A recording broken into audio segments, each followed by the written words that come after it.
The river of whispers took her mother. It took her neighbor. That morning, it reached for Ada. But this time, the river gave something back.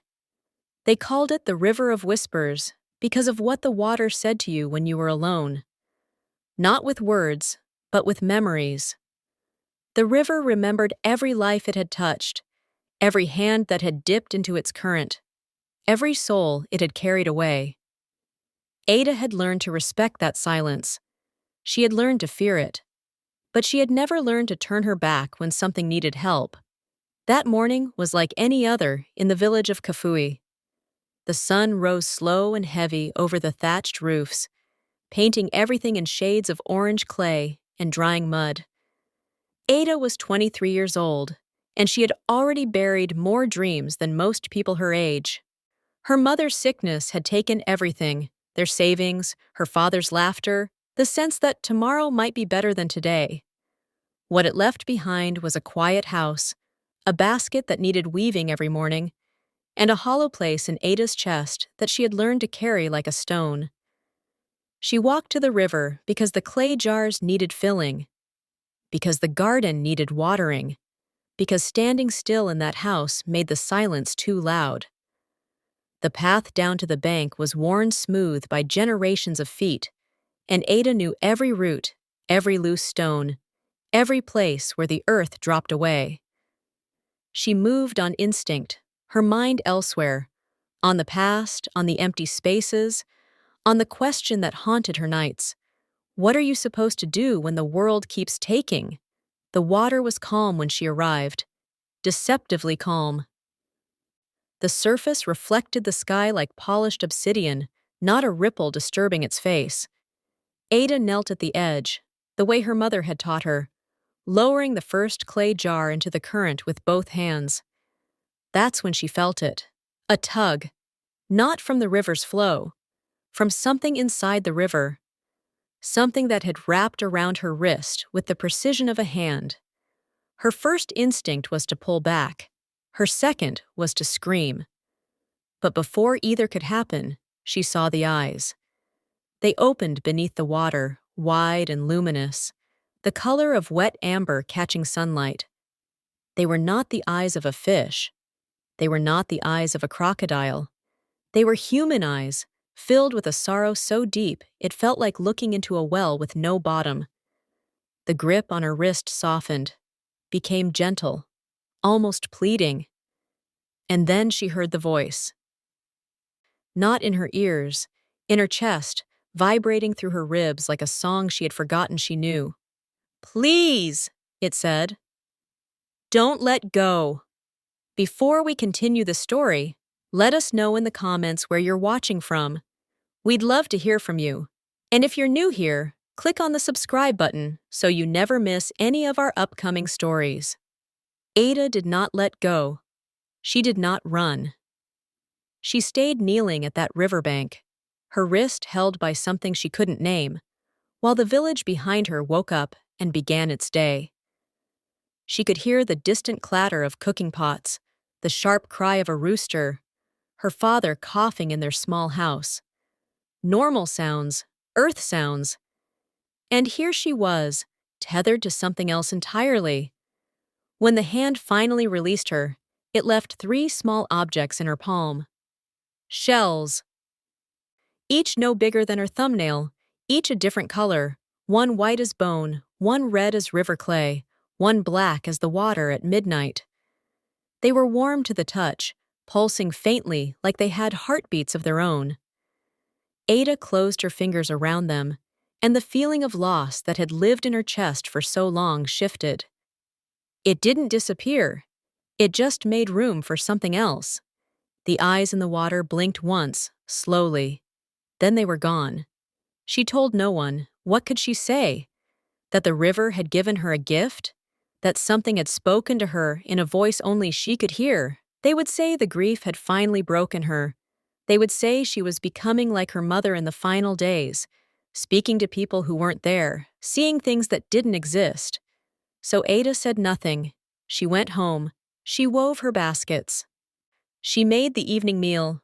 She placed the 3 shells in a small wooden box beneath her sleeping mat and tried to forget the weight of them. But the river had other plans. That night, the dreams began. She was underwater, but she could breathe. Around her, the current moved like a living thing, not cold but warm, like blood. She could see everything: the fish sleeping in the reeds, the tadpoles clustered like tiny black pearls, the sunken bones of trees that had fallen decades ago. And in the distance, she saw a figure. Not quite human, not quite fish. A woman made of water and memory, her hair floating around her like seaweed, her eyes that same amber color. She was singing, but the song had no words. It was made of longing. Ada woke with tears on her face she couldn't explain. In the morning, the first miracle happened. Her father came in from the fishing nets, his face strange. They were full, overflowing, silverfish jumping and glittering in the dawn light, more than they had seen in 3 seasons. The other fishermen up and down the bank were pulling up empty nets, cursing the river's fickleness. Only her father's boat had been blessed. Only their family would eat well that week. Ada watched her father smile for the first time in months, and she felt the stone in her chest crack a little. She thought of the shells. She thought of the eyes in the water. She thought of the word, please. 7 days passed. The dreams continued each night, growing more vivid. In them, the mermaid, Ada had started to think of her that way, showed her things. A small cave beneath the water, filled with light. A necklace of pearls that glowed like captured stars. A child's small handprint pressed into river mud. Each image carried emotion so heavy it leaked into Ada's waking hours. She found herself crying while cleaning fish, laughing at nothing while walking to the well. The villagers noticed. Old women whispered behind their hands. Children followed her at a distance, as if she might do something worth watching. On the 7th night, the mermaid spoke a full sentence in the dream. Her voice was like water over stones, smooth and ancient. "You have my shells," she said, "but do you have the courage to use them?" Ada woke with the question ringing in her ears like a bell. She pulled the box from beneath her mat and opened it. The shells glowed softly in the darkness, casting faint shadows on the walls. She lifted the white one, the shell of truth, and held it to her ear. Instead of the ocean, she heard a child's laughter, faint, distant, sad. The next morning, the second miracle occurred. Old man Kofi, who had lain sick with fever for 2 weeks, walked out of his house. His daughter said he woke up drenched in sweat, the fever broken, asking for food. He could not explain what had healed him. He only knew that in the night, he had dreamed of a woman with eyes like honey who placed a cool hand on his forehead and whispered that his time had not come. When Ada passed his house, he stepped outside and looked at her. Really looked at her. Then he lowered his head in a gesture that could have been respect or fear. She did not stop to ask which. The blessings continued, and with them, the whispers. The river had chosen her. The river had marked her. Some said it was a gift. Others, especially the elders who remembered the old stories, warned that no good came from the water without a price. Ada's father heard these whispers and watched his daughter with growing concern. She had always been quiet, but now she seemed to be listening to things he could not hear. "Ada," he asked one evening, his voice gentle but firm. "What happened that morning by the river?" She looked at him, at the lines of worry carved deep into his face, at the gray in his hair that had appeared since her mother died. She thought about telling him the truth, about the hand, the eyes, the shells, about the dreams that felt more real than daylight, but she saw the fear already living in him, and she could not add to it. "Nothing, Baba," she said. "The river was just the river." He did not believe her. She saw it in his eyes. but he let it go. Because sometimes love means not forcing someone to share a burden they're not ready to name. That night, the mermaid returned. Not in a dream. In the water, outside Ada's window. Ada woke to the sound of singing. It was the same melody from her dreams, but now it floated through the real air, faint but undeniable. She rose from her mat and went to the window. The moon was full, turning the river into a ribbon of molten silver. And there, at the edge of the water, a figure sat on a rock. Her tail, if that's what it was, hung in the current like a spill of dark silk. Her back was to the village, but Ada knew she was waiting. She should have told her father, should have woken the elders, should have followed the rules that kept the village safe from the strange and the unexplained. Instead, she pulled a shawl around her shoulders and slipped out into the night. The riverbank was cold beneath her bare feet. The mermaid did not turn as Ada approached, but her singing stopped. "You came," the mermaid said. Her voice was real now, vibrating through the air, not just Ada's chest. It was softer than Ada had imagined, worn thin by years of disuse. "You called," Ada answered. It seemed like the only honest thing to say. The mermaid turned then, and in the moonlight, Ada saw her clearly for the first time. Her skin was the color of wet bronze, her hair a tangle of dark coils that moved as if still underwater. Her eyes held that same ancient sorrow, but now Ada could see something else behind it. Hope, desperation, a kind of fierce love that had nowhere to go. "My name is Amara," the mermaid said. "And I have been waiting for you for 20 years. She told Ada the story then, and the river listened. Amara had once loved a human man, a fisherman with hands as rough as bark, and a laugh that could summon rain. Their love had been forbidden, not because it was wrong, but because it was dangerous. The river guardians did not approve of mixing worlds. But love does not ask permission. It simply exists until someone tries to kill it. Amara had borne a child, a daughter with her father's smile and her mother's eyes. For 3 years, they had lived in a hidden cove, in the space between the river's surface and its depths.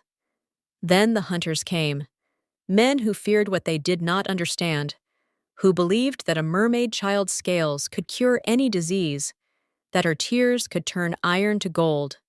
They took the little girl while Amara was away gathering pearls. They left no trace but a small silver comb on the riverbank. For 2 decades, Amara had searched.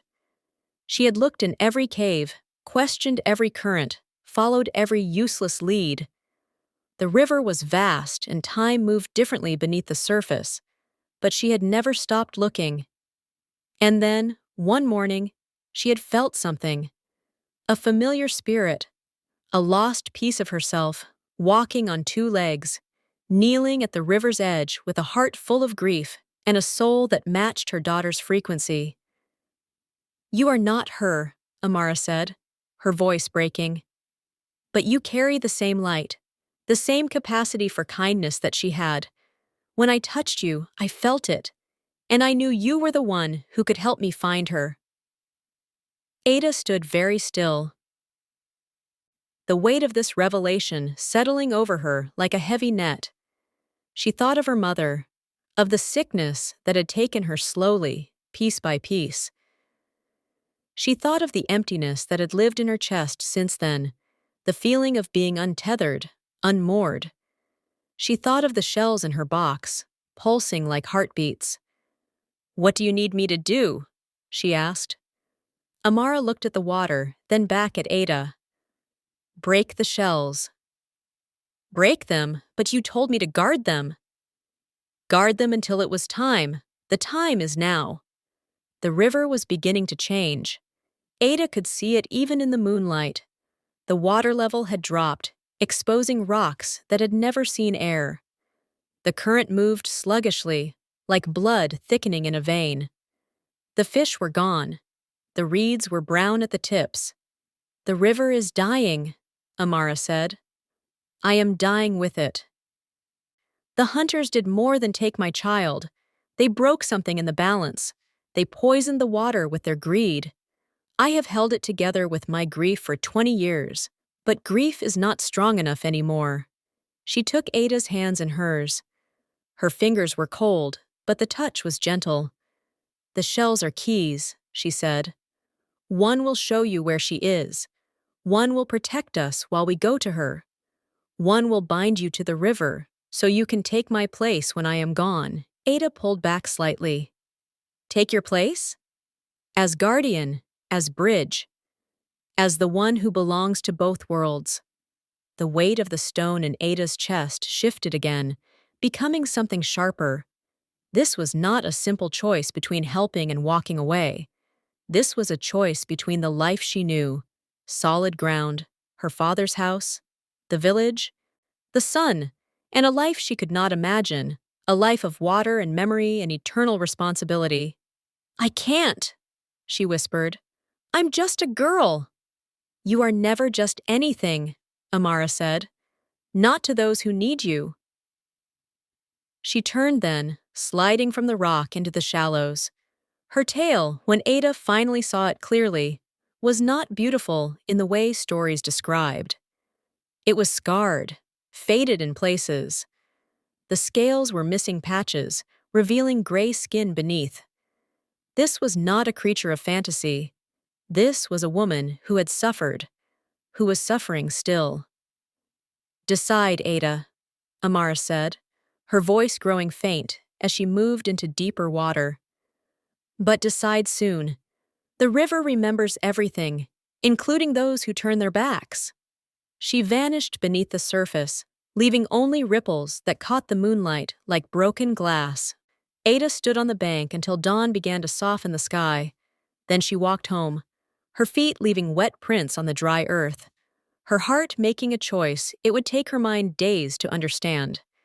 The next morning, the river had dropped another foot. The fishing boats sat on mud, their hulls exposed. The villagers gathered at the edge, murmuring prayers to ancestors they had not spoken to in years. The elders blamed climate, blamed deforestation upstream, blamed the young people for losing their way. No one blamed the hunters who had come through 20 years before, because no one remembered them, no one but Amara. Ada watched from her doorway, the small wooden box in her hands. Inside, the 3 shells lay still. The white one, truth. The red one, protection. The black one, destiny. She thought about what breaking them would mean. Truth would show her the mermaid's child. Protection would shield them from hunters.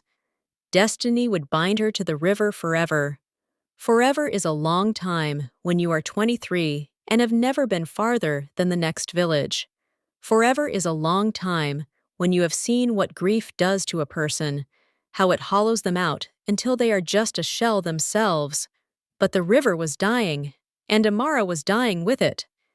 And somewhere, maybe still alive, maybe waiting, was a child who had been stolen from her mother. A child who had done nothing wrong except exist in the space between worlds.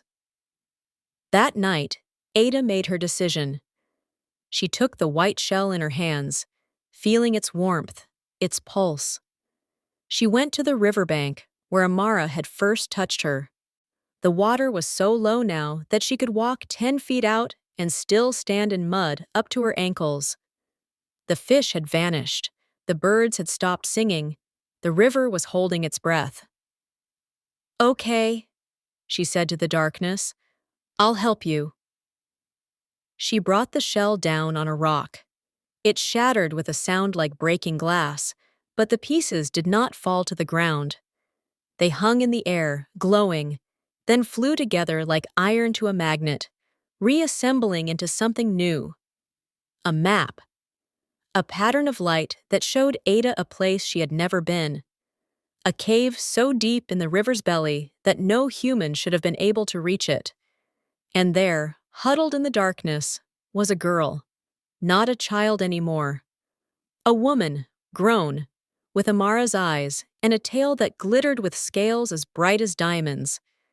The vision lasted only seconds, then it vanished, and the shell fell to dust in Ada's hand. The river sighed. The water rose an inch. Amara surfaced, her face transformed. "You saw her?" "She's alive," Ada said, her voice shaking. "She's been there the whole time. The hunters trapped her with some kind of net, an old net made of iron and silver. It's keeping her from swimming free." The mermaid's eyes filled with tears that did not fall but hung on her lashes like liquid pearls. "I knew it. I felt it. But I couldn't find the cave, the net. It hides her from me. Only human eyes can see it." "Then we need the second shell," Ada said. "The protection." But Amara shook her head. "Not yet. The hunters may still be watching. They come when the river is weak. We must be ready." 2 days later they came. 3 men in a boat that moved without sound, their faces covered with cloth, their hands holding nets weighted with iron rings. They came at dusk, when the light was uncertain and the villagers were inside. They came for the mermaid, because they had heard the stories of fish returning, of sickness healing, of a girl who walked too close to the water and came back changed. Ada saw them from her window. Her heart did not race. It became calm, the way the surface of the river becomes calm before a storm. She knew what she had to do. She took the red shell, the shell of protection, and walked down to the bank. The men saw her. One called out, his voice rough. "Girl, get away from there! The water isn't safe!" Ada stood at the edge, the shell in her hand. "Neither am I." She broke it on the rock. The pieces exploded into light, but this time the light did not form a map. It became a shield. A dome of energy that spread out from where she stood, covering the river in a shimmer that looked like heat haze but felt like the moment between lightning and thunder. The hunter's boat struck it and bounced back, their nets tangling in the invisible barrier. They cursed and pulled, but the shield held. Amara rose from the water behind them, her tail slapping the surface with a crack that echoed like a gunshot. The men turned, and for the first time, Ada saw fear on their faces. Real fear. Not of a monster, but of a mother they had wronged. "The river remembers," Amara said, her voice carrying across the water like a judgment. "Every net, every stolen child, every drop of greed." The hunters dropped their nets and paddled frantically for shore. The shield let them pass once they had released their iron. It was not a barrier to keep people out. It was a barrier to keep evil in. When they were gone, the shield dissolved. The red shell's dust blew away on the wind. The river rose another inch. Amara looked at Ada, and the gratitude in her eyes was almost too much to bear. "One more," she said. "One more, and she is free. And you will be bound to this place, to me, to the water." Ada looked at her hands. There was a mark on her palm now, faint but visible in the moonlight. It was the shape of a shell, identical to the ones she had broken. Her mother had had the same mark, she realized with a start. She had seen it 1,000 times, watching those hands knead dough, mend clothes, stroke her hair when she was sick. And in the final days, when her mother had been too weak to speak, she had pressed that mark into Ada's palm and whispered, "You were always meant for something more." The realization hit her like cold water. Her mother had known, had always known, had perhaps been chosen before her, but had turned away, had chosen land and family and a mortal life over the river's call, and in doing so, had passed the responsibility down like a bloodline. "This was never about saving you," Ada said softly. "Was it?" Amara shook her head. "It was about saving us all. The river needs a heart that beats in both worlds. My daughter could have been that heart, but she was stolen. Your mother could have been that heart, but she chose another path. Now it falls to you. And if I refuse, then the river dies. I die. My daughter dies in that cave, waiting for a rescue that never comes, and your village becomes dust. Because without the river, there is nothing. It was not a threat, it was simply truth. That night, Ada did not sleep. She sat by the window and watched the water. She thought about her mother, about the choice she must have faced. She thought about Amara's daughter, grown into a woman in darkness. She thought about her father, who would wake to find her gone. She thought about forever, which was suddenly not an abstract concept, but a tangible thing, a chain made of water and memory.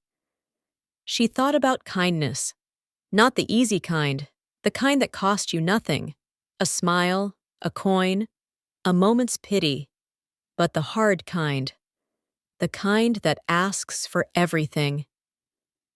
Before dawn, she made her choice. She walked to the riverbank one final time, the black shell clutched in her hand. Amara was waiting. The mermaid looked weaker now, her skin ashy, her tail barely moving. The river had dropped another foot. Time had run out. Will it hurt? Ada asked. Becoming never hurts, Amara said. Only resisting does. Ada nodded. She looked at the village one last time, at the small house where her father slept, at the life she was leaving behind. Then she looked at the cave beneath the water where a daughter waited for her mother, where a mother waited for her child. She brought the black shell down on the rock. This time, there was no light. There was water. It rose up from the river in a column, twisting and spiraling around Ada like a serpent, lifting her off the bank. She did not fight it. She let it take her, let it fill her lungs, let it press against her skin until she felt herself becoming porous, permeable, part of the current. She felt the river's memories then. Every death, every birth, every hand that had pulled fish from its depths, every child that had splashed in its shallows. She felt her mother's choice, the weight of turning away. She felt Amara's grief, deep as the ocean. She felt the daughter's hope, flickering like a candle in a cave. And she felt her own heart, beating in rhythm with it all. When the water released her, she was standing on the riverbank, but she was not the same. Her skin held a shimmer like wet bronze. Her hair moved as if stirred by an underwater current. And when she looked at her hands, the mark on her palm was glowing, a soft amber light that matched Amara's eyes. She was not a mermaid. She was something else. A bridge, a guardian, a heart that could beat in two worlds. Amara was already moving into the water. Her strength returned by the breaking of the final shell. She dove deep, her tail propelling her toward the cave where her daughter waited. Ada watched her go, then turned toward the village. She would have to explain. To her father, to the elders, to the children who would now see her as something other than human. It would not be easy. But easy had never been the point. The river began to rise, slowly at first, then faster, filling its banks, returning to its depth. The fish returned, the reeds greened, the birds began to sing again. Ada stood at the water's edge, her feet in the mud, her heart in the current. She belonged here now, not fully of the water, not fully of the land, but necessary to both. A reminder that kindness has a price, and that sometimes the price is everything. But also that the everything you give returns to you transformed. Years passed. The village of Kafue grew and changed. Ada's father grew old, his hair turning fully white, his hands becoming gentle in a way they had never been when he was strong. He learned to accept his daughter's new role, to bring offerings to the river, to speak to the water as if it could hear him.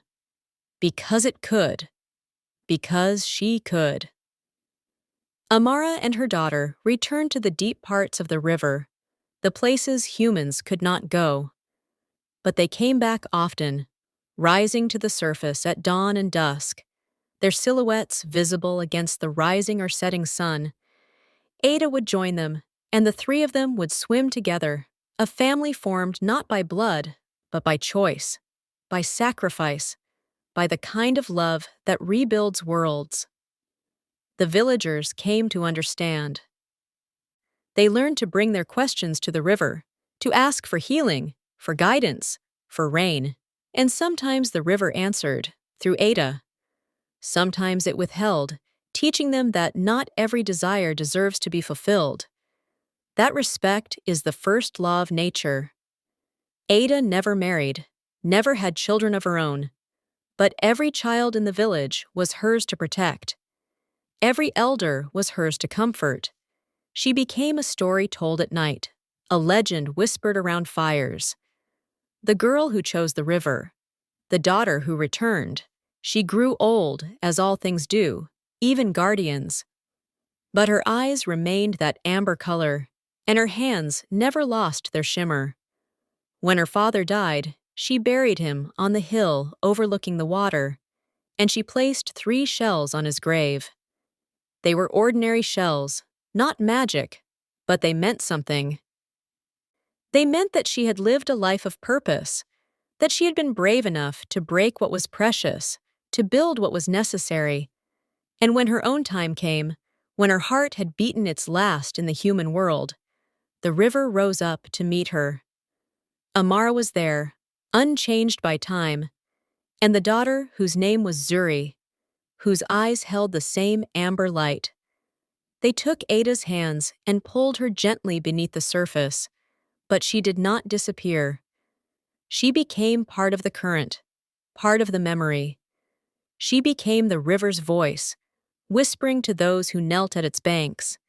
She became the answer to the question the mermaid had asked on that first morning: how do you repay a spirit that gives you life? You become the spirit. You give your life back. You guard the space between worlds.